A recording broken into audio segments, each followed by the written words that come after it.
شاید باید پروژه هامون شکست بخورن تا ما کاملتر بشیم. یه پروژه‌ای داشتم، طراحیش خیلی دقیق بود. به نظر خود من جز پروژه‌های با برنامه من بود که خیلی داشت رو روال جلو میرفت. تا اینکه یه دفعه کارفرما زنگ زد و متاسفانه بودجه از اینجا به بعد قطع شد. چند تا از بخش‌های مهم پروژه مونده بود، نصف نیمه بود. اولش واقعا شاید باورتون نشه خیلی ناراحت شدم، چون می‌خواستم پروژه رو جز پروژه‌های یعنی نمونه‌های خاص خودم کنم. ولی بعد از چند ماه که گذشت برگشتم و دیدم با وجود ناقص بودن هنوز اون فضا واقعا حس خوبی داره.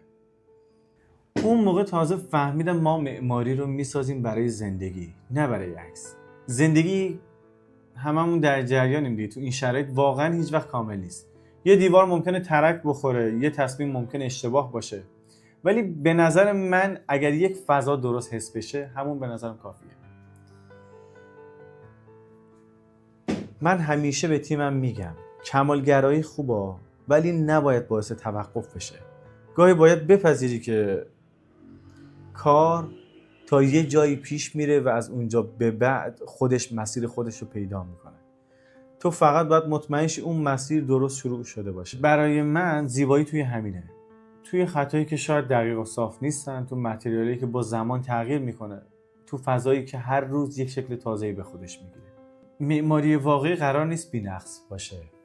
قرار زنده باشه و زنده بودن یعنی همین تغییر، یعنی خطا، یعنی تجربه. شاید باید بعضی وقتا پروژه هامون کامل نشن.